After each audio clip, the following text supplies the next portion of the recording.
ಈಗ ಆ ದೇವರ ದಯದಿಂದ ನನ್ನ ಟಿ.ಸಿ ಶಿಕ್ಷಣ ಸಂಪೂರ್ಣಗೊಂಡಿತು. ಅಣ್ಣ ಅತ್ತಿಗೆರ ಆಶೆಯಂತೆ ನಾನೊಬ್ಬ ಆದರ್ಶ ಶಿಕ್ಷಣಕ್ಕೆ ಮುಂದುವರಿದರೆ ಅಣ್ಣ ಅತ್ತಿಗೆರ ನನ್ನ ಓದಿಸೋದಕ್ಕೂ ಸಾರ್ಥಕವಾಗುತ್ತದೆ.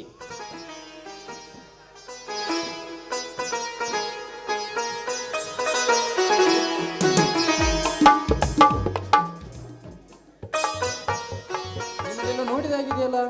ಹೌದು, ನಾನು ಕೂಡ ನಿಮ್ಮನ್ನೆಲ್ಲೂ ನೋಡಿದಾಗಿದೆ, ಬಟ್ ಜ್ಞಾಪಕವಿಲ್ಲ. ನನಗೆ ಸಂಪೂರ್ಣ ಜ್ಞಾಪಕವಾಯಿತು ಮೇಡಮ್. ನೀವು ಹಿಂದಿನ ವರ್ಷ ಡಿಸೆಂಬರ್ 18ರಂದು ನಡೆದ ಧಾರವಾಡ ಯೂನಿವರ್ಸಿಟಿ ಕಾಲೇಜಿನಲ್ಲಿ ಹಾಡಿನ ಸ್ಪರ್ಧೆಯಲ್ಲಿ ಪ್ರಥಮ ಸ್ಥಾನ ಪಡೆದ ರೇಣುಕಾ ಅಲ್ಲವೇ? Your guess correct. ತಾವ್ಯಾರು? ತಮ್ಮ ಹೆಸರೇನು? ಅದೇ ಕಾಲೇಜಿನ ಟಿ.ಸಿ.ಎಸ್ ಮುಗಿಸಿ ಬಂದ ಈ ಊರಿನ ಬಡ ರೈತರಾದ ಸತ್ಯವಂತರ ತಮ್ಮ ಸಂಪತ್ ನನ್ನ ಹೆಸರು. ಓಹೋ, ಸತ್ಯವಂತರ ತಮ್ಮ Sampath. Nice to meet you. Madam, ನಿಮ್ಮ ಹಾಡೆಂದರೆ ನನಗೆ ತುಂಬ ಇಷ್ಟ. ಸರಿ, ನಿಮಗೋಸ್ಕರ ನಾನೀಗ ಹಾಡಬೇಕು ಅಷ್ಟೇ ತಾನೇ?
ನಿಮಗೆ ಸಮಯ ಸಿಕ್ಕಾಗ ನಮ್ಮ ಮನೆ ಕಡೆಗೆ ಬಂದು ಹೋಗಿ, ನಾನಿನ್ ಬರ್ತೀನಿ.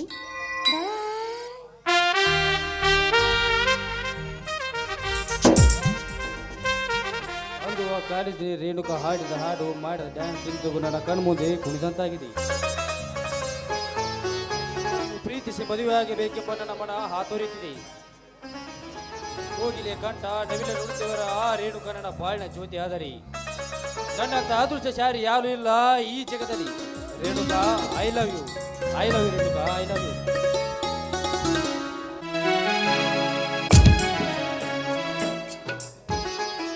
ಇದು ಬೆಟ್ಟದ ತುದಿಯಲ್ಲಿರುವ ನಮ್ಮ ಮನೆ ದೇವರಾದ ಬಸವೇಶ್ವರನಿಗೆ ಪೂಜೆ ಮಾಡಿ ನನ್ನ ಮೈದುನಿಗೆ ಯಾವುದೇ ರೀತಿ ತೊಂದರೆ ಆಗದಂತೆ ರಕ್ಷಣೆ ಮಾಡುವಂತ ಬೇಡಿಕೊಳ್ಳುತ್ತೇನೆ.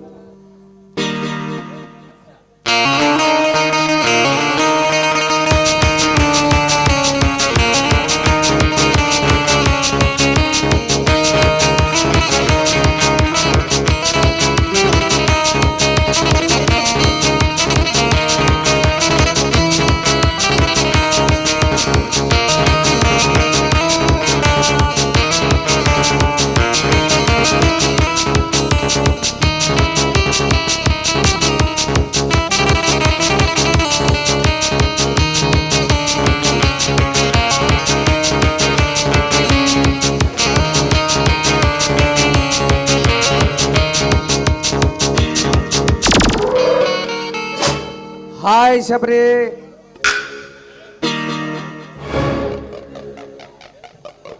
ಯಾರವರು?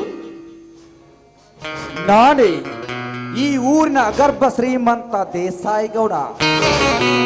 ಇರಲಿ, ದೇವರ ಪೂಜೆ ಮಾಡ್ತಿರೋ ನನ್ನನ್ನು ಕೂಗಿ ಕರೆದ ಕಾರಣ? ಬಹುದಿನದಿಂದ ನನ್ನ ಮನದಲ್ಲಿ ಮನೆ ಮಾಡಿಕೊಂಡು ಕುಳಿತಿರುವ ನನ್ನ ಆಶೆಯನ್ನು ಈಡೇರಿಸಿಕೊಳ್ಳಲು ಬಂದಿರುವೆ. ಗೌಡ್ರಿ, ಏನು ಮಾತನಾಡ್ತಿರುವಿರಿ ನೀವು? ಪುಂಗಿಯ ನಾದು ಕೇಳಿ ಹಾವು ಹರಿದು ಬಂದಂತೆ ಅರಗಿಳಿಯಂತಿರುವ ನಿನ್ನನ್ನು ಕಂಡು ನನ್ನ ಹೃದಯದಲ್ಲಿ ಸಾಕಲು ಅರಗಿಳಿಯಂತೆ ಬಂದಿರುವೆ. ಶಬರಿ, ಏ ಗೌಡ, ಹತ್ತಿರ ಬರಬೇಡ್ವೋ? ಹತ್ತಿರ ಬಂದಿದ್ದೆ ಆದ್ರಿ ನಿನ್ನ ಕಾಲನ್ನು ಕಡಿದು ದೇವರಿಗೆ ಅರ್ಪಿಸಬೇಕಾದಿತ್ತು ಚೋಕೆ. ಈ ದೇಸಾಯಿಗಳನ್ನು ಕಂಡರೆ ತಲೆ ತಗ್ಗಿಸಿ ಬಗ್ಗಿ ಸೆರೆನನ್ನುತ್ತಾರೆ ಈ ತಾಲೂಕಿನ ಜನರು. ಅಂಥದ್ರಲ್ಲಿ ನನ್ನ ಕಾಲು ಕತ್ತರಿಸುವ ಗಂಡುಗಳಿಗೆ ಇನ್ನೂ ಜನ್ಮ ನೀಡಿಲ್ಲ ಈ ಭಾರತ ಮಾತೆ.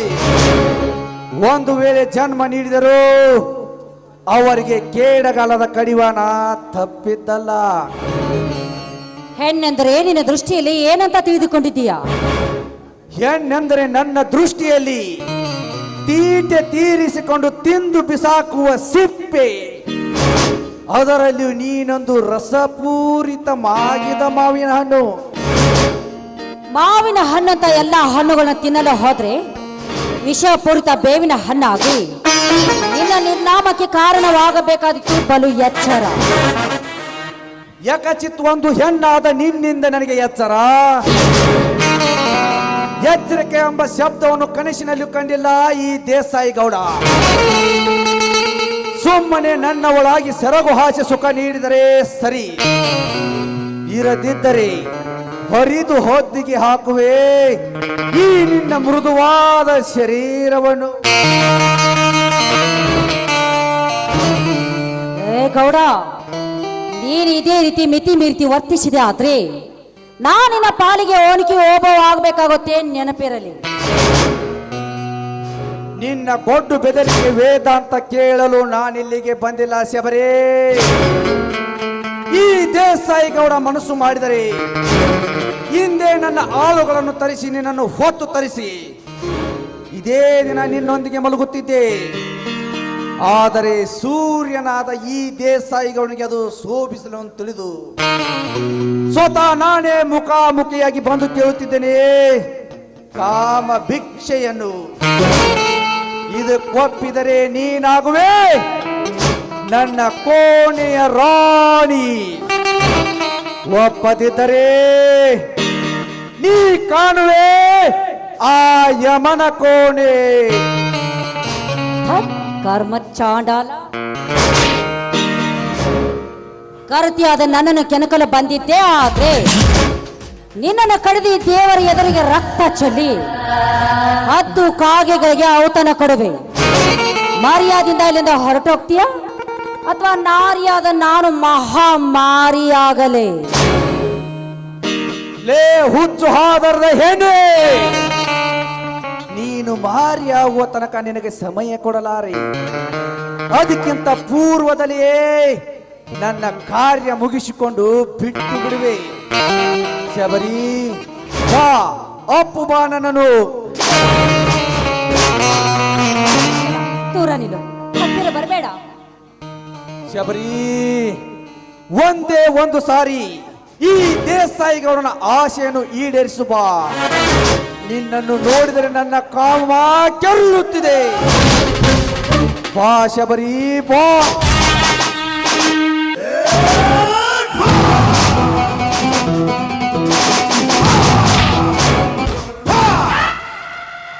ದೇಸಾಯಿಗೌಡ, ಮೊದಲು ಈ ಗರತಿಯ ಕೈ ಬಿಡು. ಲೇ ದೇವಾ, ಬರೀ ದೇವ ಅಷ್ಟೇ ಅಲ್ಲ, ಗರತಿಯರ ಬಾಯಿಗೆ ಬೆಂಕಿ ಬೇರೆ ಎಳೆಯುತ್ತಿರುವ, ನಿಮ್ಮನ್ನು ಮೆಟ್ಟಿಸಿರಲು ಬಂದಿರುವ ಅಗ್ನಿದೇವ. ಲೇ ಅಗ್ನಿದೇವಾ, ನಿನ್ನನ್ನು ಕಾಡು ಬಿಟ್ಟು ಈ ನಾಡಿಗೆ ತಂದಿದ್ದು ನಾ ಹೇಳಿದ್ದನ್ನು ಕೇಳಿ ಬಿದ್ದಿರಲು. ಅದನ್ನು ಬಿಟ್ಟು ನನಗೆ ಎದುರಾಗಿ ನಿಲ್ಲುವುದು ಸರಿಯೇನೋ? ಸರಿಯೋ ತಪ್ಪೋ ಗೊತ್ತಿಲ್ಲ ಗೌಡ, ಒಟ್ಟಿನಲ್ಲಿ ಗರತಿಯರ ಗರತಿತನಕ್ಕೆ ಕುಂದು ಬಂದಿದ್ದನ್ನು ನನ್ನ ಕಣ್ಣಾರೆ ಕಂಡಿದ್ದಾದರೆ ಅಂದೇ ಅವರ ದೇಹವನ್ನು ಹರಿದು ಬಿಸಿ ನೆತ್ತರದಿಂದ ಗರತಿಯರ ಪಾದ ತೊಳೆಯುವುದೇ ನನ್ನ ರಕ್ತ ಗುಣ. ಲೇ ಅಗ್ನಿದೇವಾ, ನಾನು ಯಾರು, ನನ್ನ ಪವರ್ ಏನೆಂಬುದು ಚೆನ್ನಾಗಿ ಅರ್ಥ ಮಾಡಿಕೊಂಡು ಮಾತನಾಡು. ಮೇಲಾಗಿ ಇಡೀ ನಾಡನ್ನೇ ನನ್ನ ಕಪಿ ಮುಷ್ಟಿಯಲ್ಲಿ ಹಿಡಿದು ಆಟ ಆಡಿಸಬಲ್ಲ ಈ ಊರಿನ ಅಗರ್ಭ ಶ್ರೀಮಂತ ದೇಸಾಯಿಗೌಡ ನಾನು. ತಿಳಿತೇ ಮಂಕೆ? ಪಾಪಿಯೇ, ಊರಿನಲ್ಲಿ ದೊಡ್ಡ ಮನುಷ್ಯನಂತೆ ಮೆರೆಯುವ ನೀನು ಕಂಡ ಹೆಣ್ಣುಗಳ ಬಿಸಿ ಅಪ್ಪುಗೆ ಬಯಸಬ ನೀನೊಬ್ಬ ಗಂಡಸೇ. ಲೇ ದೇವಾ, ಬಾಯಿ ಮುಚ್ಚೋ ಹೇಳಿಯೇ, ನಿಮ್ಮಂತ ಕಾಮುಕ ದೃಷ್ಟಿಯ ಗಂಡಸರಿಂದಲೇ ಇಡೀ ಪುರುಷ ಸಮಾಜವೇ ತಲೆ ಎತ್ತಿ ನಿಲ್ಲದಂತಾಗಿದೆ ಗೌಡ. ಆರ್ಯ ಧರ್ಮದ ನಾರಿಯರ ಮೇಲೆ ನಿನ್ನ ಕಾಮದ ಕಣ್ಣು ಹಾಯಿಸಿದ್ದಾದರೆ ನಿನ್ನ ಕಣ್ಣನ್ನ ಕೀಳುವೆ, ಹುಷಾರ್. ಲೇ ಅಗ್ನಿದೇವಾ, ಪುಂಡರಿಗೆ ಮಹಾಪುಂಡನಾಗಿ ಪುಟತಾಡಬೇಡ. ನನಗೆ ನೀನು ಇದೇ ತರನಾಗಿ ಎದುರಾಗಿ ನಿಂತರೆ ನಿನ್ನ ಹೆತ್ತ ತಂದೆ ತಾಯಿಯನ್ನು ಕೊಂದ ಆ ಪಾಪಿಯನ್ನು ನನ್ನಿಂದ ತಿಳಿದುಕೊಳ್ಳಲು ಸಾಧ್ಯವಿಲ್ಲ. ನನ್ನ ತಂದೆ ತಾಯಿ ಕೊಂದ ಕುಂಡಿಗಳ ಸುಳಿವು ನೀ ನನಗೆ ಕೊಡದಿದ್ದರೆ ಐ ಡೋಂಟ್ ಕೇರ್ ಗೌಡ. ನಾನೆಂದು ಹಣದ ಅಬ್ಬರದಲ್ಲಿ ಗರತಿಯರ ಮುಟ್ಟಲು ಬಂದರೆ ಇವತ್ತು ನಾನಿರ್ಬೇಕು ಅಂದು, ಇಲ್ಲ ನೀನಿರ್ಬೇಕು ಅಂದು ಬಾ ಗಂಡಸಾಗಿ ಇವಳ ಸೆರೆಗಿಳಿಯಲು. ಈ ಸಮಯದಲ್ಲಿ ಈ ಅಗ್ನಿದೇವವನ್ನು ಎದುರು ಹಾಕಿಕೊಳ್ಳುವುದು ತರವಲ್ಲ. ಈಗ ಇವನಂತೆ ನಡೆದುಕೊಂಡು ಇವನಿಂದ ನನ್ನ ಸಕಲ ಕಾರ್ಯಗಳನ್ನೆಲ್ಲ ಸಾಧಿಸಿಕೊಂಡು ನಂತರ ಇವನಿಗೆ ಯಮನ ದಾರಿ ತೋರಿಸಲೇಬೇಕು. ಹಾ ನೋಡು ಅಗ್ನಿದೇವ, ಸುಮ್ಮನೆ ನನ್ನ ನಿನ್ನ ನಡುವೆ ವೈರತ್ವ ಬೇಡ.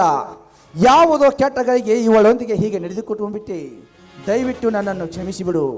ಇದೇ ತರನಾಗಿ ಮುಂದುವರೆಯಲಿ ನಮ್ಮಿಬ್ಬರ ಸ್ನೇಹ. Okay, all right. ಇನ್ನು ಮುಂದೆ ಆದರೂ ಹೆಣ್ಣು ಜಗದ ಕಣ್ಣು ಎಂದು ಅರಿತು ನಡೆಯೋದನ್ನ ತಿಳಿದುಕೋ. ನೋಡಪ್ಪ, ಸರಿಯಾದ ಸಮಯಕ್ಕೆ ಬಂದು ಈ ನನ್ನ ಮಾನ ಪ್ರಾಣವನ್ನು ಕಾಪಾಡಿದ್ದಕ್ಕೆ ನಿಮಗೆ ತುಂಬಾ ಧನ್ಯವಾದಗಳು. ಅಸಹಾಯ ಸ್ಥಿತಿಯಲ್ಲಿದ್ದ ಹೆಣ್ಣನ್ನು ಕಾಪಾಡುವುದು ಗಂಡಾಗಿ ಹುಟ್ಟಿದ ಮಾನವನ ಧರ್ಮ. ಹಾ, ಯಾರಮ್ಮ ನೀನು? ಈ ಊರು ಬಡ ರೈತನಾದ ಸತ್ಯವಂತನ ಹೆಂಡತಿ ಶಬರಿ ಅಂತ. ಅಂದ ಹಾಗೆ ನೀನ್ಯಾರಪ್ಪ? ನಾನ್ಯಾರೆಂಬುದನ್ನು ನಡೆಯುತ್ತಾ ಹಾದಿಯಲ್ಲಿ ಹೇಳುತ್ತೇನೆ. ನಡಿಯಮ್ಮ, ಹೋಗೋಣ. ಆಯ್ತಪ್ಪ.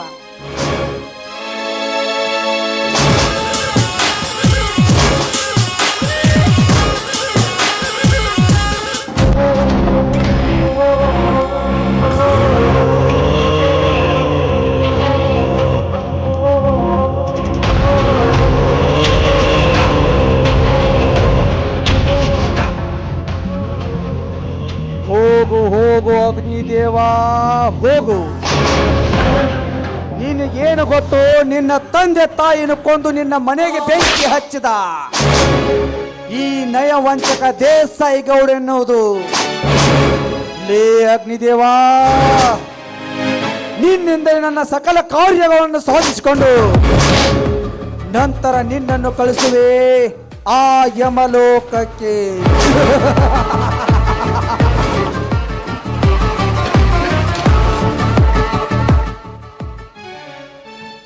ಲೇ ಹುಚ್ಚು ಹಾದರದ ಹೆಂಡೆ ಶಬರಿ, ನನ್ನ ಕೆನ್ನೆಗೆ ಹೊಡೆದ ಸೇಡಿನ ಪ್ರತೀಕಾರವಾಗಿ ನಿನ್ನ ಮೈದುನ ಸಂಪತ್ತನ್ನು ನನ್ನ ಕೈವಶ ಮಾಡಿಕೊಂಡು ಅವನಿಂದಲೇ ನಿಮ್ಮೆಲ್ಲರನ್ನು ಮನೆಯಿಂದ ಕುತ್ತಿಗೆ ಕೈ ಹಾಕಿ ಹೊರತಳ್ಳಿಸಿ ಗಂಡನೇ ದೇವರೆಂದು ನಿತ್ಯ ಪತಿ ಪೂಜೆ ಮಾಡುವ ನಿನ್ನ ಗಂಡ ಸತ್ಯವಂತನ ತಲೆಯಲ್ಲಿ ಇವಳೇ ನನಗೆ ಸೆರಗ ಹಾಸಿದ ಸೂಳೆ ಎಂದು ವಿಷದ ಬೀಜ ಬಿತ್ತಿ ನಿನ್ನ ಬೋಳಿನಲ್ಲಿ ಡೊಂಬರಾಟ ಎಬ್ಬಿಸಿ ನಿನ್ನನ್ನು ನೋಡಿ ಈ ಸಮಾಜ ಜನ ಕೇಕೆ ಹಾಕಿ ಕಂಡು ನಗುವುದನ್ನು ಪುಂಡ ಪುಡಾರಿಯಾದ ನಿನ್ನ ಇನ್ನೊಬ್ಬ ಮೈದುನ ಜಮದಗ್ನಿಯ ಹಲ್ಲು ಕಿತ್ತು ಹಾವಾಗಿ ಹುಚ್ಚರಂತೆ ತಿರುಗುವಂತೆ ನಾನು ಮಾಡದಿದ್ದರೆ ನನ್ನ ಹೆಸರು ದೇಸಾಯಿ ಗೌಡನೇ ಅಲ್ಲ.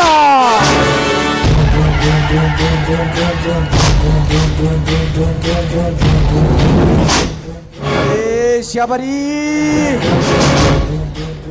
ನಿನ್ನ ಗಂಡ ಸತ್ಯವಂತ ಸಂಪತ್ತನ ಓದಿನ ಸಲುವಾಗಿ ನನ್ನ ಹತ್ರ ತೆಗೆದುಕೊಂಡಿರುವ ಸಾಲವನ್ನು ಕೇಳಲು ನಾಳೆಗೆ ಕಳಿಸುವೆ ನನ್ನ ಎಡಗೈ ಬಂಟ ನನ್ನ ಬಬಲಾದಿ ಹಾಗೂ ನನ್ನ ಬಲಗೈ ಬಂಟ ನನ್ನಳೆಯ ಸುರೇಂದ್ರ ಪಾಟೀಲನನ್ನು.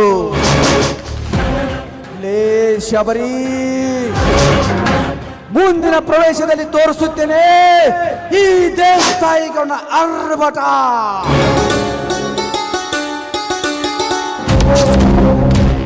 ಲೇ ಶಬರಿ,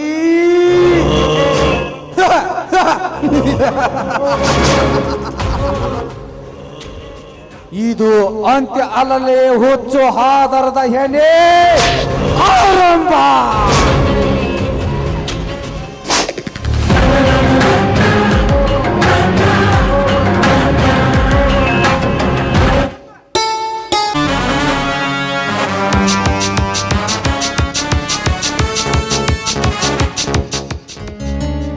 ಲೇ ತಮ್ಮ ಸತ್ಯವಂತ, ಲೇ ತಮ್ಮ ಸತ್ಯವಂತ, ಬಾ ಹೊರಗೆ ಬಾ ತಮ್ಮ, ಹೊರಗೆ ಬಾ.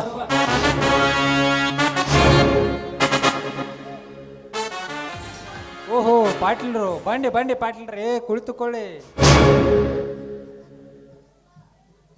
ಕುಳಿತುಕೊಂಡು ನಿನ್ನ ಜೊತೆ ನೆಂಟಸ್ತಿಕೆ ಬೆಳೆಸಲು ಬಂದಿಲ್ಲ ಸತ್ಯವಂತ.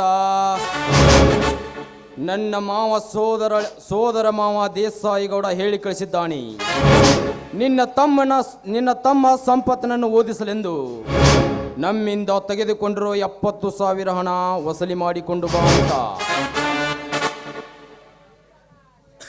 ಇಲ್ಲೇ ತಮ್ಮ ಸತ್ಯವಂತ, ನಮಗೆ ಕೊಡಬೇಕಾದ ಹಣ ಕೊಟ್ಟು ಋಣಮುಕ್ತ ಆಗ್ತೀವೋ ಇಲ್ಲ ನಿಂದು ಯಾವ್ದಾದ್ರು ಒಂದೆರಡು ಕಡೆ ಜಮೀನು ಬರೆದು ಕೊಡ್ತೀವಿ ನಮ್ಮ ಗೌಡ್ರ ಹೆಸರಿಗೆ.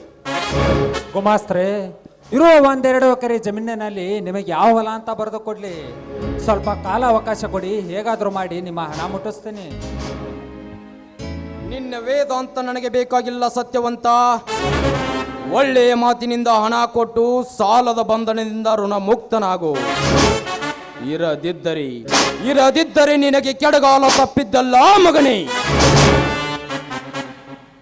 ಪಾಟೀಲ್ರಿ, ವಾರದ ಹಿಂದೆ ನಿಮ್ಮ ಹಣ ಕೊಡ್ಬೇಕಂತ ಬರ್ತಾ ಇದೆ. ಅಷ್ಟರಲ್ಲಿ ನನ್ನ ತಮ್ಮ ಸಂಪತ್ನ ಕುಮಾರನ ಮೈಯಲ್ಲಿ ಹುಷಾರಿರಲಿಲ್ಲ, ಅದಕ್ಕೋಸ್ಕರ ಹಣ ಕೊಡ್ಲಿಕ್ಕಾಗ್ಲಿಲ್ಲ. ಸ್ವಲ್ಪ ಕಾಲ ಅವಕಾಶ ಕೊಡಿ, ಹೇಗಾದ್ರೂ ಮಾಡಿ ನಿಮ್ಮ ಹಣ ಮುಟ್ಟಿಸಿ ಋಣಮುಕ್ತನಾಗುತ್ತಾನೆ. ಹೌದಂತಲ್ಲ ತಮ್ಮ, ನಿಮ್ಮ ತಮ್ಮಗ ಮೈನ್ ಸ್ವಲ್ಪ ಜ್ವರ ಬಂದ ಗಾಲ್ಮೇಲೆ ಮಾಡಿದನಂತಲ್ಲ, ಈಗ ಆರಾಮಾಗಿದ್ದಾನ? ನಿಮ್ಮಂತ ಹಿರಿಯರ ಆಶೀರ್ವಾದದಿಂದ ಇವಾಗ ಆರಾಮಾಗಿದ್ದಾನೆ ಗುಮಾಸ್ತ್ರೆ. ಹಾ ತಮ್ಮ ಸತ್ಯವಂತ, ಅಂದಾಗ ನಿಮ್ಮ ತಮಗೆ ಬಂದಿದ್ದ ಜಡ್ರಿ ಯಾವುದಪ್ಪ ಅದು? ಅಂದ್ರೆ ಕಾಲು ಸ್ವಲ್ಪ ಸೂಕ್ಷ್ಮ ಐತಲ್ಲ, ಡಾಕ್ಟರ್ಗಳು ಆ ಜ್ವರ ಈ ಜ್ವರ ಅಂತೇಳಿ ಕೆಟ್ಟ ಹೆಸರು ಇಟ್ಟಿದ್ದಾರ ಅಂದ್ರೆ ನಿಮ್ಮ ತಾಮ್ ಸ್ವಲ್ಪ ಸಿಟಿ ಆಗಿದ್ದಾವಲ್ಲ ಅಂತ ಚಟ ಅದು ಏನಿದ್ದು ನಮ್ಗೆ ಅಂತೆಂತ ದುಶ್ಚಟ ಚಪಲಗಾರನಲ್ಲ ಮಾಸ್ತ್ರೆ ನನ್ನ ತಮ್ಮ. ಹಗಲಿರಳೆನ್ನದೆ ಕಷ್ಟಪಟ್ಟು ನಿದ್ದೆಗೆಟ್ಟು ಓದಿ ಓದಿ ರಕ್ತ ಕಡಿಮೆ ಆಗಿತ್ತು ಅಷ್ಟೇ. ಹೌದಾ, ರಕ್ತ ಕಡಿಮೆ ಆಗಿತ್ತು? ಯಾವ ರಕ್ತ ಕಡಿಮೆ ಆಗಿತ್ತು ತಮ್ಮ? ಬಿಳಿ ರಕ್ತಕನ ಕಡಿಮೆ ಆಗಿತ್ತು ಮಾಸ್ತ್ರೆ. ಬಿಳಿ ರಕ್ತ ಕಡಿಮೆ ಆಗಿತ್ತಾ? ಬಿಳಿ ರಕ್ತ ಸಿಗೋದು ಭಾಳ ಕಮ್ಮಿ ಅಂತಾರಲ್ಲ ತಮ್ಮ, ಮತ್ತೆ ಹೆಂಗೆ ಅರೇಂಜ್ ಮಾಡಿದ್ದು ನಿಮ್ಮ ತಮಗೆ? ನನ್ನ ತಮ್ಮನ ಸ್ನೇಹಿತರೆಲ್ಲ ಆಸ್ಪತ್ರೆಗೆ ಬಂದು ತಲಾ ಒಂದೊಂದು ಬಾಟ್ಲಿ ರಕ್ತ ಕೊಟ್ಟು ನನ್ನ ತಮ್ಮನ ಜೀವ ಕಾಪಾಡಿದ್ರು. ಅವ್ರಿಗೆ ಆ ದೇವರು ಚೆನ್ನಾಗಿಟ್ಟಿರಲಿ ಅಂತ ಕೇಳ್ಕೊಳ್ತೀನಿ. ನಿನ್ನ ಕನಿಕರದ ಮಾತು ನನಗೆ ಬೇಕಾಗಿಲ್ಲ ಸತ್ಯವಂತ. ಒಳ್ಳೆ ಮಾತಿನಿಂದ ಹಣ ಕೊಡ್ತೀಯೋ ಇಲ್ಲ ಒದ್ದು ವಸೂಲಿ ಮಾಡಲು? ಪಾಟೀಲ್ರಿ, ಕೆಲವು ದಿನಗಳು ಕಳೆಯಲಿ, ಹೇಗಾದ್ರೂ ಮಾಡಿ ನಿಮ್ಮ ಹಣ ಮುಟ್ಟಿಸ್ತೀನಿ. ಈ ಬಡ ರೈತನ ಮೇಲೆ ಕರುಣೆ ತೋರಿ ಪಾಟೀಲ್ರೇ, ನಿಮಗೆ ಕೈ ಮುಗಿದು ಬೇಡಿಕೊಳ್ತೀನಿ. ಇಲ್ಲೇ ತಮ್ಮ ಸತ್ಯವಂತ, ನೀನು ಕೈ ಮುಗಿತೀನಿ ಕಾಲು ಮುಗಿತೀನಿ ಅಂದ್ರೆ ನಮಗೆ ಗೌಡ್ರ ಸಾಲ ಒಂದು ತೀರು ಮಾತಾಡ್ತಮ್ಮ. ಸೋಮ ನಮ್ಮ ಪಾಟೀಲ ಚಾಟಿಗೆ ಬಲಿಯಾಗಿನಿ, ನೀನು ಮೈ ಚರ್ಮ ಸುಲಿಸ್ಕೋಬೇಡ. ಸೋಮ ನಮ್ಮ ಗೌಡ್ರಿಗೆ ಕೊಡ್ಬೇಕು ಹಣ ಕೊಟ್ಟು ನಿನ್ನ ಮೈ ಉಳಿಸ್ಕೊ. ಪಾಟ್ರಿ, ನೀವು ಚಾಟಿ ಏಟಿನಿಂದ ಅಷ್ಟೇ ಅಲ್ಲ, ಈಗ ನನ್ನನ್ನು ತುಂಡು ತುಂಡಾಗಿ ಕತ್ತರಿಸಿ ಹಾಕಿದರು. ನನ್ನ ಹತ್ತಿರ ನಯಾ ಪೈಸಾ ಕೂಡ ಇಲ್ಲ. ಪಾಟೀಲ್ರಿ, ಸ್ವಲ್ಪ ಕಾಲ ಅವಕಾಶ ಕೊಡಿ, ನಿಮ್ಮ ಕಾಲಿಗೆ ಬಿದ್ದು ಬೇಡಿ. ಸರಿ ಆಚೆ ಬಡವ, ನಿನ್ನ ಕೊಳೆಯಾದ ಕೈಯಿಂದ ನನ್ನ ಬೂಟ್ ಮುಟ್ಟಿ ಹೊಲಿಸು ಮಾಡಿದೆನ್ಲೇ ಕತ್ತೆ ಬಡವ.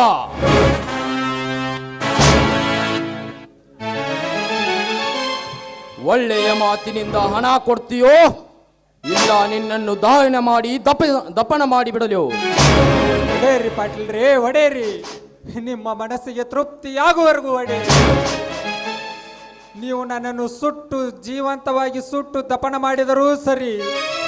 ಈಗ ನನ್ನ ಹತ್ತಿರ ಹಣ ಇಲ್ಲ, ನನಗೆ ಹಣ ಕೊಡಲು ಸಾಧ್ಯವಿಲ್ಲ ಪಾಟೀಲ್ರೇ, ಸಾಧ್ಯವಿಲ್ಲ. ಸಾಧ್ಯವಿಲ್ಲವೆಂದರೆ ಸಹಿಸಿಕೊ ಮಗನೇ ಈ ಸಿಂಹ ಗರ್ಜನೆಯನ್ನ.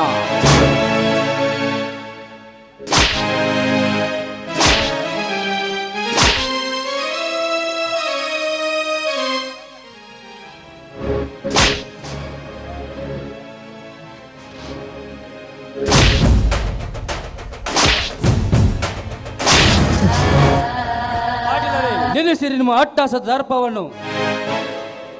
ಲೇ ಸಂಪತ್, ನನಗೆ ಎದುರಾಗಿ ನಿಲ್ಲುವಷ್ಟು ಕೊಬ್ಬೇನಲೇ ಮಗನ? ನಿನಗಷ್ಟೇ ಅಲ್ಲೇ ಪಾಟೀಲ, ಆ ನಿನ್ನ ಸೋದರ ಮಾವ ದೇಸಾಯಿ ಗೌಡನಿಗೂ ಸಹ ನಾನು ಹೀಗೆ ಎದುರಾಗಿ ನಿಲ್ಲುತ್ತೇನೆ. ಲೇ ಮಳ್ಳ ಕುರಿ ಸಂಪತ್, ತಲೆ ಮೇಲಿನ ಮಾಂಸವಾರದ ಹಸಗೂಸಾದ ನೀನೇನು ಬಲ್ಲೆ? ನಮ್ಮಿಬ್ಬರ ಜೋಡು ಹುಲಿಗಳಾದ ನಮ್ಮಿಬ್ಬರ ಪರಾಕ್ರಮದ ಪರಬಲತನವನ್ನು ಲೇ ಬಬಲಾದಿ ಕಟ್ಟಿ ಹಾಕಲೇ ಇವರಿಬ್ಬರನ್ನ. ಈಗಲೇ ಸುಲಿಯುತ್ತೇನೆ ಇವರ ಕೊಬ್ಬಿದ ಚರ್ಮವನ್ನ.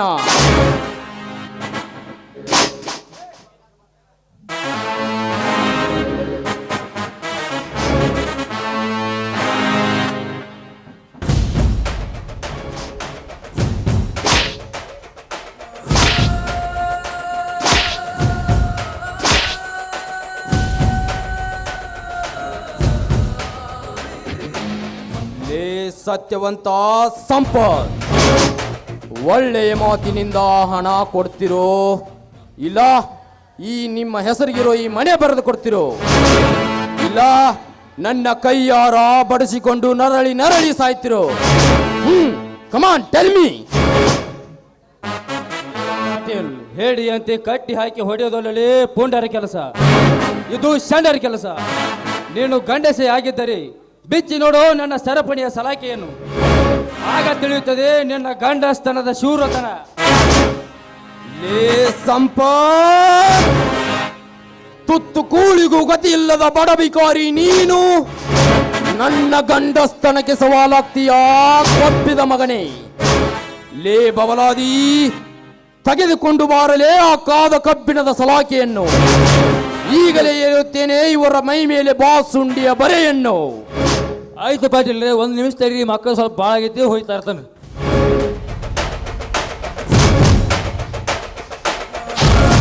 ತೆಗೆದುಕೊಳ್ಳಿ ಪಾಟೀಲ್ರಿ.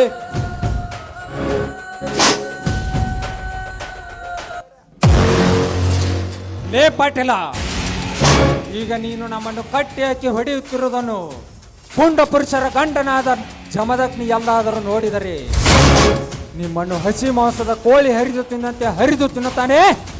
ಎಲ್ಲ ಕೊಬ್ಬಿದ ದೇಹವನ್ನು ಪುಂಡ ಪುರುಷರ ಗಂಡ.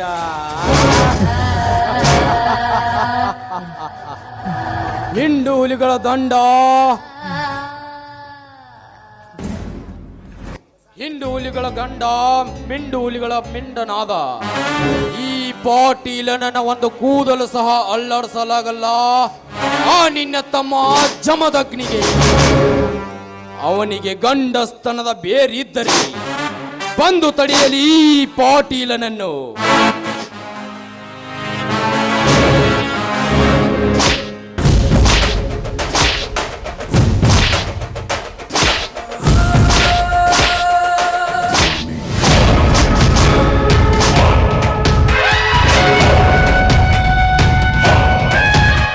ಲೇ ಪಾಟೀಲ, ನಿಲ್ಲಿಸೋ ನಿನ್ನ ಸೂರ್ಯತನದ ಸಾಹಸವನ್ನು.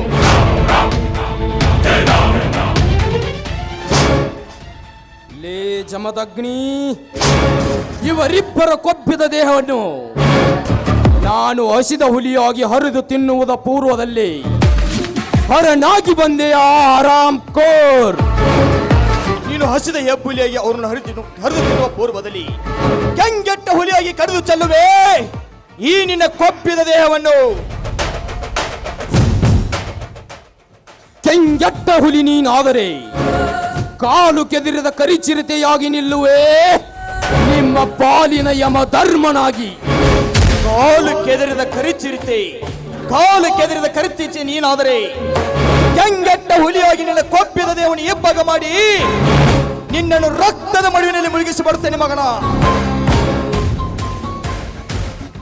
ಲೇ ತಮ್ಮ ಜಮದಗ್ನಿ, ಮಾತಿಗೆ ಮೇಲೆ ಕಡಿತೀನಿ ಬಡಿತೀನಿ ಅಂತಲೂ ತಮ್ಮ ನಮ್ಮ ಗೌರಿ ಕೊಡ್ಬೇಕಾದ ಸಾಲು ಕೊಟ್ಟು ಬಿಡು. ನಾವು ನಿಮಗಾಗಿ ಮಾತಾಡ್ತೀವಿ. ಲೇ ತಮ್ಮ, ನಿಮಗಾಗಿ ಮಾತಾಡ್ತು.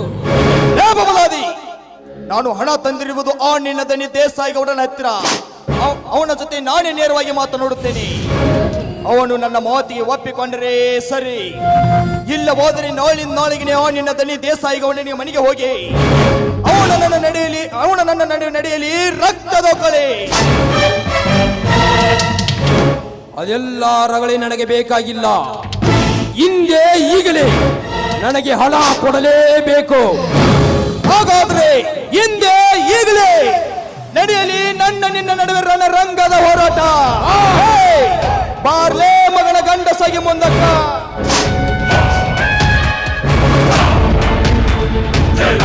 ಲೇ ತಮ್ಮ ಜಮದಗ್ನಿ, ನೀ ಮಾತಿಗೆ ನೀನು ಕೊಡ್ಲೆ ಹಾರಿಸ ಬರಲಿ ತಮ್ಮ.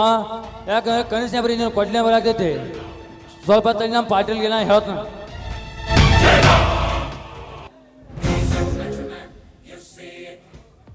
ಎಷ್ಟು ಮಾಡಿಬಿಡ್ರಲ್ಲ ಪಾಟೀಲ್ ಅದನ್ನ.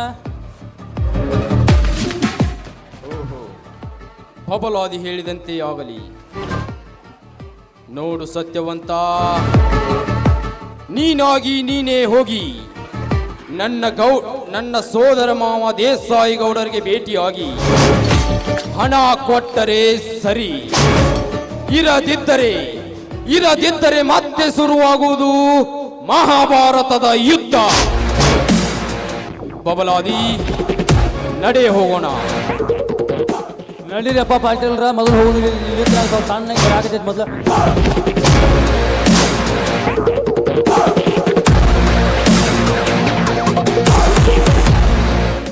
ಹೋಗಲೇ ಮಗನ ಹೋಗು. ನನ್ನನ್ನು ಎದುರಿಸುವ ಧೈರ್ಯ ಆ ನಿನ್ನ ದನಿ ದೇಸಾಯಿ ಗೌಡನಿಗಿದ್ದರೆ ತಾನೇ ನೇರವಾಗಿ ಬಂದು ನಮ್ಮನ್ನು ಎದುರಿಸುತ್ತಿದ್ದ. ಹೇಗೆ ನಿನ್ನನ್ನು ಕಳಿಸಿದ ಅವನೆಂತಹ ಶೂರ.